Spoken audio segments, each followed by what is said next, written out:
नमस्कार दोस्तों। दुनिया का सबसे बड़ा डॉक्टर कहीं बाहर नहीं, किसी अलग देश में नहीं, बल्कि हमारे ब्रेन में छुपा बैठा है। दोस्तों, हमारे ब्रेन में बहुत सारी शक्तियां हैं, लेकिन एक शक्ति जिसका सबसे कम इस्तेमाल किया गया है या जिसके बारे में बहुत कम लोग जानते हैं, वो है हमारे ब्रेन की हीलिंग एबिलिटी या बीमारियों को ठीक करने की एबिलिटी। और वही इस वीडियो का टॉपिक है। इस वीडियो में मैं आपको 4 ऐसे केस स्टडीज़ बताऊंगा जहां की लोगों ने अपनी लाइलाज बीमारी को, जिसको कि मेडिकल साइंस ने असंभव कहा, उसको बिना दवाइयों के ठीक कर लिया। और वो तरीके भी बताऊंगा जिनको कि आप खुद से आजमा कर यही रिजल्ट अपने लिए क्रिएट कर सकते हैं। दोस्तों, मैं बहुत सारे आश्रमों में रहा हूँ, बहुत सारे मॉन्क्स के साथ मैंने मेडिटेशन सीखी है, ये साधनाएं सीखी हैं। वहाँ जो मेरा ऑब्जर्वेशन रहा वो ये रहा कि बहुत सारे ऐसे लोग आते थे जो ये कहते थे कि मैं किडनी फेलियर का पेशेंट था, मेरी किडनी पूरी तरह से ख़राब हो चुकी थी और आज वो फिर से काम करने लगी है। और वो रिपोर्ट्स दिखाते थे। मुझे लगता था कि ये फेक रिपोर्ट है, कोई प्रिंटिंग मिस्टेक है। ऐसी लेडीज़ मिलती थीं जिन्हें डॉक्टर ने बोला कि IVF की आपको ज़रूरत है, और थोड़े टाइम के बाद वो फिर से प्रेग्नेंट हो गई। इसी तरह से ओरल कैंसर के बहुत सारे ऐसे मरीज़ मिले जो कि बिल्कुल ठीक हो गए। और इसी चीज़ को मैं आज इस वीडियो में इलेबोरेट करना चाहता हूं, और मैं चाहता हूं कि आप इस वीडियो को पूरी तरह से देखें, क्योंकि अगर आप लाइफ में सचमुच कुछ चेंज करना चाहते हैं तो नॉलेज कंप्लीट चाहिए, पूरी तरह होनी चाहिए। और ये जो मैं एग्जांपल्स ले रहा हूँ, ये सारे एग्जांपल्स मेरे लाइफ मिले हुए लोगों के हैं, लेकिन मैं फिर भी पॉपुलर लोगों के एग्जाम्पल ले रहा हूँ, क्योंकि अगर आपको शक होगा कि हो सकता है ये झूठ बोल रहा हो, तो आप इसको इंटरनेट पे सर्च करके देख सकते हैं। सारी केस स्टडीज़ आपको इन लोगों की इंटरनेट के ऊपर मिल जाएगी। नंबर 1, पहला एग्जाम्पल है डॉक्टर जो डिस्पेंजा का। एक न्यूरो साइंटिस्ट जो कि बाइकिंग कर रहे थे, अचानक इनका एक्सीडेंट हो जाता है और इनके गर्दन से लेकर जो कमर की हड्डी है पूरी तरह से कॉम्प्रेशन फ्रैक्चर में चली जाती है और इनके नसों पे दबाव पड़ता है। डॉक्टर ने इनको कहा कि आपका चलना तो बिल्कुल ही मुश्किल है, लेकिन अगर आप ऑपरेशन करा लेते हो तो हो सकता है कि आप व्हील चेयर पे अपने लाइफ को बिता सको। लेकिन ऐसा क्या हुआ कि ये फिर से खड़े हो गए और इन्होंने कोई सर्जरी नहीं कराई। तो यही समझते हैं, हुआ दरअसल ये कि जब डॉक्टर ने इनको एडवाइस किया तो इनके मन में एक बात आई कि जो इंटेलिजेंस मेरे बॉडी में बैठी है, जो मेरे सांसों को चला रही है, जो मेरे नर्वस सिस्टम को चला रही है, डाइजेशन को चला रही है, वो ही एनर्जी मुझे हील भी कर सकती है। जो एनर्जी मुझे बना सकती है वही मुझे फिर से बना सकती है, फिर से ठीक कर सकती है। और इसके लिए इन्होंने इस पर ट्रस्ट किया। उन्होंने ऑपरेशन को मना कर दिया और अपने माइंड में रोज ये विजुअलाइज करने लगे कि मेरा जो स्पाइन है वो शरीर के बाहर निकल रहा है और फिर से वो कैल्शियम मिनरल्स के सहारे फिर से रिकंस्ट्रक्ट हो रहा है, फिर से नॉर्मल शेप में आ रहा है, फिर से वो बन रहा है, तैयार हो रहा है। और 6 वीक तक कुछ नहीं हुआ, थोड़ी बहुत हीलिंग होनी शुरू हुई। इसके अलावा उन्होंने अपने माइंडसेट को हमेशा पॉजिटिव रखा। जब भी हम ट्रॉमा में होते हैं, दुख में होते हैं, हमारा माइंड इसमें जाता है, मेरे साथ ही ऐसा क्या हुआ, अगर मान लो कुछ गलत हो गया तो। लेकिन जब हम अपने माइंडसेट को शिफ्ट करते हैं कि हमें क्या चाहिए, तो हमारा माइंड पॉजिटिव रिजल्ट देना शुरू करता है। और यही इन्होंने प्रैक्टिस की, और इसका परिणाम ये हुआ कि 6.5 हफ्ते के बाद ये धीरे धीरे ठीक होने लगे और 10 हफ्ते के बाद ये बिल्कुल ठीक हो गए। और दोस्तों, आज जो डिस्पेंजा एक बहुत बड़े स्पिरिचुअल टीचर हैं और इन्होंने बहुत सारी रिसर्च की हैं, और इनकी ये विजुअलाइजेशन की टेक्निक आप भी आजमा कर अपनी लाइफ को चेंज कर सकते हो, अपनी बीमारियों को ठीक कर सकते हो। दूसरा एग्जाम्पल है नॉर्मन कुजिन का। ये एनाटॉमी ऑफ इलनेस किताब इन्होंने लिखी है जो कि बहुत ही पॉपुलर है। दोस्तों, इनको इनकी जवानी में एक लाइलाज बीमारी हो गई थी, एनकाइलोजिंग स्पॉन्डिलाइटिस और कोलेजन डिजीज। इस बीमारी में दरअसल होता यह है कि आपके सारे जोड़, मेनली कूल्हे के सैक्रोइलियाटिक जॉइंट्स जो भी हैं और जो स्पाइन के जितने भी जोड़ हैं वो खराब होने लगते हैं, और इसका कोई इलाज भी नहीं है, हम इसको फिर से रिकंस्ट्रक्ट भी नहीं कर सकते हैं। इसके कारण सिर्फ पेशेंट को दर्द की दवाइयाँ दी जाती हैं और बोला जाता है कि तुम फिजियोथेरेपी करो, एक्सरसाइजेस करो। लेकिन इन्हें कुछ और मंजूर था। इन्हें डॉक्टर ने बोला कि तुम्हारे ठीक होने के चांसेस 500 में से 1 हैं, लेकिन फिर भी उन्होंने उसकी बात को नहीं माना और उसको धत्ता बताते हुए फिर से ठीक हो गए। दरअसल हुआ ये कि इन्होंने कहा कि मैं कोलेजन बनाने के लिए दवाइयाँ नहीं लूँगा, लेकिन विटामिन सी लूँगा हाई क्वांटिटी में, जो कि एक सप्लीमेंट है। और उसके अलावा उन्होंने बोला कि जो मेरे बॉडी में दर्द है, जो तकलीफ़ है, इसके लिए मैं पेन किलर्स लेने की बजाय, इसके लिए जो बाकी दवाइयाँ गठियाबाई की या आर्थराइटिस की है उसको लेने के बजाय मैं लाफ्टर थेरेपी यूज़ करूँगा। क्योंकि वो ये मानते थे कि हमारी सारी बीमारियाँ इमोशंस से होती हैं। जो भी नेगेटिव इमोशंस हमारे अंदर है, गुस्सा, क्रोध, फ्रस्ट्रेशन, ये हमें बीमार करता है। और हंसाना, ग्रैटिट्यूड, दया, ये हमें हील करता है।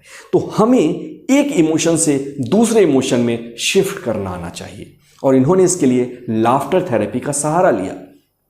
इन्होंने ऐसी मूवीज सिलेक्ट की जिसमें कि इन्हें हंसी आए, और 10 मिनट की लाफ्टर के कारण इन्हें 2 घंटे का पेन फ्री पीरियड मिलता था। ध्यान से समझना, जब भी हम हंसते हैं तो हमारे बॉडी में इंडोर्फिन्स सेक्रेट होते हैं। ये इंडोर्फिन्स नेचुरल पेन किलर हैं। ये हमारे मूड को एलिवेट करते हैं, हमें शक्ति देते हैं और हमारी हीलिंग कैपेसिटी को भी बढ़ाते हैं। और कुछ ही दिनों के बाद दोस्तों ये बिल्कुल ठीक हो गए। इन्होंने बहुत किताबें लिखी, इन पे मूवी भी बनी, और इन्होंने डॉक्टर के आशा के विपरीत अपनी बॉडी को हील किया। इन्हें कार्डियक डिजीज़ भी था, और कार्डियक डिजीज़ के डायग्नोसिस के 36 साल के बाद इनकी मृत्यु होती है, जो कि एक बहुत बड़ी बात है। तो नटशेल में ये कहते हैं कि इमोशंस, आप अगर नेगेटिव इमोशंस में हैं तो आप अपने इमोशंस को कैसे पॉजिटिव कर सकते हैं। ग्रैटिट्यूड की प्रैक्टिस करें, फॉरगिवनेस की प्रैक्टिस करें, आप ही लाफ्टर थेरेपी की प्रैक्टिस कर सकते हैं, ऐसे लोगों से मिल सकते हैं, ऐसी जगह पे जा सकते हैं जो कि आपको एलिवेट करते हैं। तीसरा एग्जाम्पल है अनीता मूरजानी का। भारतीय मूल की वो महिला जो कि हांगकांग में पली और बढ़ी।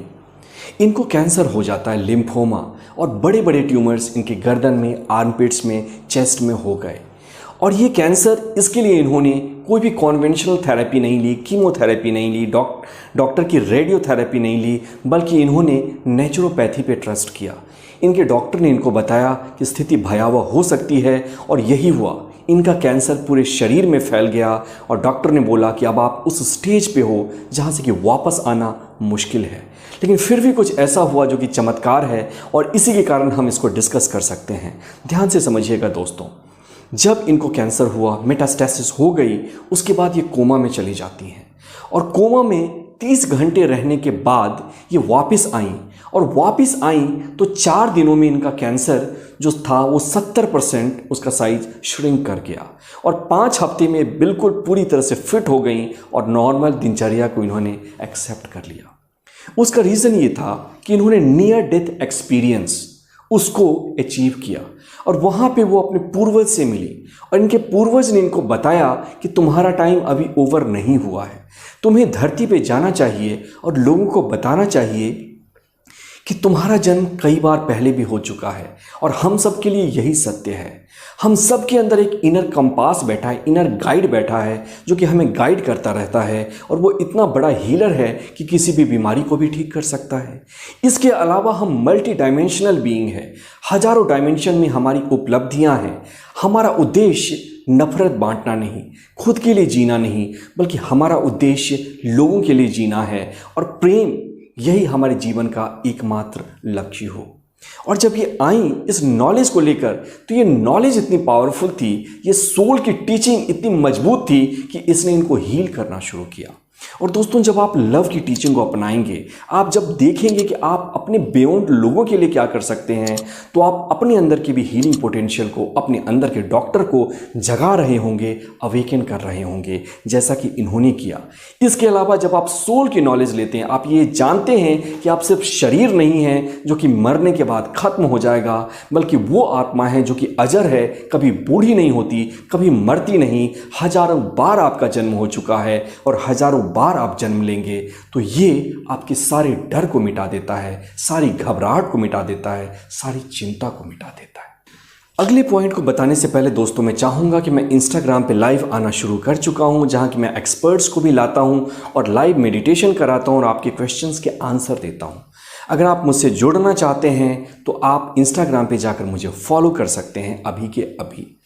और अगला point, last but not the least, ये भी बहुत शॉकिंग और अच्छा एग्जाम्पल है लुइस एल्हेजी का। लुइस एल्हे ने अपनी जवानी में बहुत सफ़र किया। ये अपने करियर में भी फ्लॉप रहीं, हर जगह इनका एक्सप्लॉयटेशन किया गया, रिश्तों में भी इन्हें बहुत जगह धोखा मिला और हर जगह प्रॉब्लम आने के बाद इन्होंने स्पिरिचुअल पाथ को फॉलो किया। इन्होंने एक चर्च ज्वाइन किया और स्पिरिचुअल टीचर बन गई। लेकिन उसके 1 साल बाद ही इनको सर्वाइकल कैंसर हो गया, और वो भी मेलिग्नेंट वेराइटी का बहुत ही डेंजरस कैंसर था, जिससे कि बचना बहुत ही मुश्किल था। लेकिन इन्होंने उस समय अपने एक नए एटीट्यूड को लिया कि यही तो वो वक्त है जब मैं लोगों को जो सिखाती हूँ, प्रेम की बातें, फॉरगिवनेस की बातें, उसको प्रैक्टिकली अपने लाइफ में आजमाने का समय है। और अगर आज मैंने अपनी बीमारी को ठीक कर लिया तो मैं लोगों के लिए एग्जाम्पल बन जाऊंगी और लोगों को भी हील कर सकती हूँ, इंस्पायर कर सकती हूँ। और बस वो अपने अंदर गई और उन्होंने देखा उनके अंदर सेक्सुअल गिल्ट था, उनका शारीरिक शोषण हुआ था, उनका मानसिक शोषण हुआ था। ये गुस्सा, ये आक्रोश, बचपन में जो इनके साथ शोषण हुआ था, ये सारी चीज़ें गुस्से के रूप में इनके स्नायु तंत्र में, इनकी मांसपेशियों में आज भी मौजूद थी। वो सारी टेप, वो सारी मूवीज़ आज भी इनके माइंड में प्ले होती थी और नेगेटिव इमोशन से पूरा शरीर भर जाता था। इसके लिए उन्होंने सबसे पहले फॉरगिवनेस की प्रैक्टिस की और अपने शरीर के अंदर जो गुस्सा, रिजेंटमेंट, आक्रोश है, उसको फिजिकल वर्क के सहारे, रिफ्लेक्सोलॉजी के सहारे, योगा के सहारे क्लियर किया। इसके अलावा शरीर में जो टॉक्सिन मौजूद था उसको इन्होंने अपने न्यूट्रिशन को ठीक करके एनिमा के सहारे ठीक किया। और इसका परिणाम ये हुआ कि जब इन्होंने अपने थॉट्स को करेक्ट किया, इमोशंस पे काम किया, तो धीरे धीरे ये ठीक होने लगी और इनका कैंसर ठीक हो गया। और तो और जो यंग डॉक्टर्स इनका इलाज कर रहे थे, ये उनसे भी ज़्यादा दिन तक जी और 90 साल की उम्र में सोते समय इनका देहांत हुआ, वो भी बहुत ही नेचुरल। दोस्तों, ये एग्जाम्पल क्या कहता है? हम इससे क्या सीख सकते हैं? इससे हम ये सीख सकते हैं कि हमारी बीमारियों का जड़ हमारा थॉट है, और हमारा विचार अगर हमें बीमार बना सकता है तो हमारा विचार ही हमें ठीक भी कर सकता है। हमारे अंदर जो नेगेटिव इमोशंस बीमारी पैदा कर सकते हैं, अगर हम इन्हें रिलीज करके इनको सकारात्मक इमोशंस, लव की इमोशंस, जॉय की इमोशंस, लाफ्टर की इमोशंस, ग्रेटिट्यूड की इमोशंस दें, तो ये हमारी बीमारियां ठीक कर सकता है, हमें स्वस्थ रख सकता है। दोस्तों, इन द नटशेल मैं ये कहना चाहूँगा कि सबसे इम्पॉर्टेंट है विजुअलाइजेशन थेरेपी, जो कि आप अपनी बीमारी के लिए आजमा सकते हैं। इसके अलावा आप अपने थॉट को करेक्ट कर सकते हैं, इमोशंस पे काम कर सकते हैं, आप अपने न्यूट्रिशन को अच्छा कर सकते हैं, आप ऐसे लोगों के साथ मिल सकते हैं जो कि आपको हंसाते हैं, गुदगुदाते हैं, अच्छी बातें करते हैं। तो इस तरह से आप अपने शरीर के अंदर के डॉक्टर को फिर से अवेकन कर सकते हैं। दोस्तों, इस सीरीज़ में मैं 2-3 और वीडियो लाना चाहता हूं कि किस तरह से स्पेसिफिकली आप डिफ़िकल्ट बीमारीज़ को भी ठीक कर सकते हैं और किस तरह से अपने अंदर के डॉक्टर को जगा सकते हैं। लेकिन यहाँ मैं एक बात और जोड़ना चाहूँगा कि क्या हर कोई अपने इस तरह की बीमारी को ठीक कर सकता है? आंसर है शायद हाँ भी और नहीं भी। अगर उतनी डेडिकेशन, उतनी मेहनत वो करता है तो निश्चित रूप से वो भी वो रिजल्ट पाएगा। लेकिन आज हम सुपरफिशियल बन चुके हैं, 1 मिनट की मेहनत के कारण चाहते हैं कि हमें पूरी तरह से रिजल्ट मिल जाए और सब कुछ ठीक हो जाए, तो ये चीज़ें नहीं होती हैं। आपको मेहनत करनी पड़ेगी, प्रैक्टिस करनी पड़ेगी। आप कमेंट में लिखकर मुझे ज़रूर बताएं कि क्या आप चाहते हैं कि मैं इस टॉपिक पे आगे नेक्स्ट वीडियो बनाऊं। दोस्तों, आपका कमेंट वो प्यार है जो कि मुझे पुश करता है। यकीन मानिए, मैं सारे कमेंट्स पढ़ता हूँ और आपके कमेंट्स के आधार पर ही मैं वीडियोस बनाता हूँ। इसलिए 1 सेकंड अपना ज़रूर निकालना और कमेंट में लिखकर ज़रूर बताना कि कैसा लगा। और दोस्तों, अगर आप भी इस मिशन में मेरे साथ जुड़ना चाहते हैं, अगर आपको मेरी बातें अच्छी लगती हैं, तो इस वीडियो को अपने दोस्तों तक, कम से कम 5 दोस्तों तक ज़रूर शेयर करें। Thank you.